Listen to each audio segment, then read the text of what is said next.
अस्सलाम वालेकुम। आज की वीडियो में मैं बात करूंगा साइटोलॉजी ऑफ रिस्पायरेटरी ट्रैक्ट। जब भी हम निज़ाम तनफ़ुस रिस्पायरेटरी ट्रैक्ट की साइटोलॉजी करते हैं और इसके लिए जो सेल्स हम लेते हैं तो हम रिस्पायरेटरी सिस्टम से लेते हैं, और हमारा जो वाहिद मकसद होता है साइटोलॉजी ऑफ रिस्पायरेटरी ट्रैक्ट का, तो वो डायग्नोसिस होता है, तशखीस होती है। रिस्पायरेटरी ट्रैक्ट से जो सैंपल्स हम लेते हैं साइटोलॉजी के लिए, तो इसकी मदद से हम मुख्तलिफ कंडीशंस, मुख्तलिफ हालतों का पता लगा सकते हैं।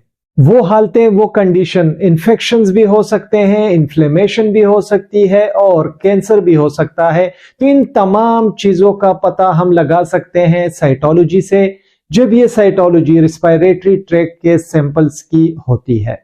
इसके लिए पैथोलॉजिस्ट के लिए बहुत ज्यादा आसान हो जाता है कि वो जो सेल्स लेते हैं रिस्पायरेटरी ट्रैक्ट से, तो जो सेल्स की मॉर्फोलॉजी होती है उसका पता भी चल जाता है, या अगर कोई एबनॉर्मेलिटी है तो वो भी आइडेंटिफाई हो जाती है। इसके अलावा बड़े अहम मालूमात मुहैया हो जाते हैं कि कैसे मैनेजमेंट की जाए, जो रिस्पायरेटरी ट्रैक्ट की बीमारियां हैं उसको कैसे मैनेज किया जाए।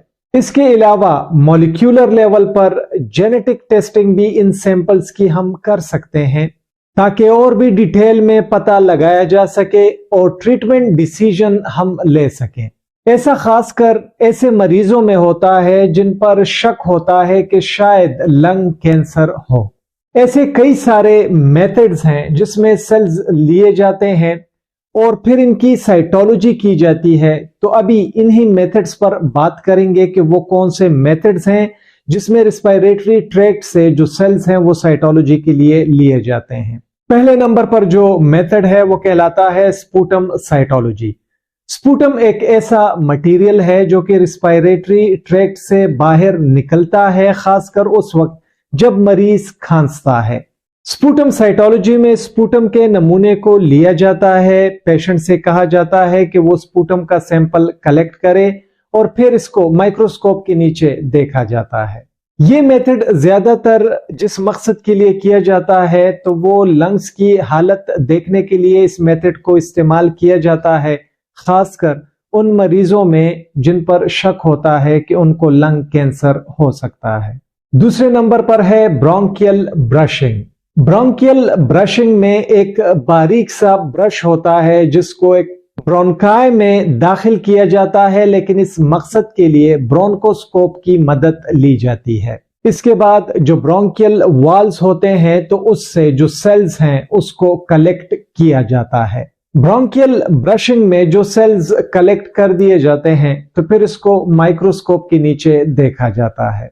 तीसरा जो मेथड है उसे कहते हैं ब्रोंको एल्वियोलर लेवाज। ये एक ऐसी टेक्निक है जिसमें एक मखसूस एरिया से लंग्स को वॉश किया जाता है सैलाइन की मदद से, और फिर इसी सैलाइन को कलेक्ट किया जाता है।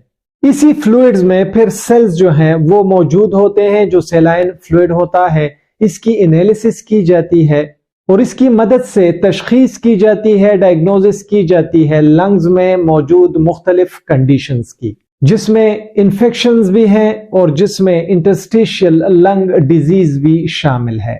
चौथे नंबर पर जो मेथड है उसे कहा जाता है fine needle aspiration FNAC technique.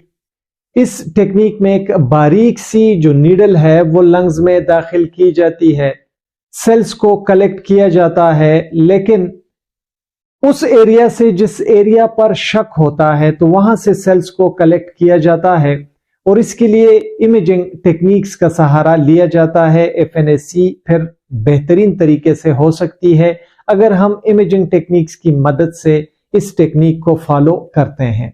इस टेक्निक को ज्यादातर जिस मकसद के लिए इस्तेमाल किया जाता है तो एक तो यह है कि डायग्नोसिस हो सके लंग कैंसर की, और दूसरे नंबर पर जो स्टेज है कैंसर का उसका पता भी FNAC मेथड की मदद से लगाया जा सकता है।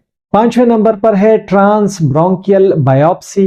ट्रांस ब्रोंकियल बायोप्सी जो है तो इस मेथड में एक छोटा सा सैंपल लिया जाता है, या तो ब्रोंकाई से लिया जाता है या लंग्स में से टिश्यू छोटा सा लिया जाता है, लेकिन इस मेथड में भी ब्रोंकोस्कोप की मदद ली जाती है।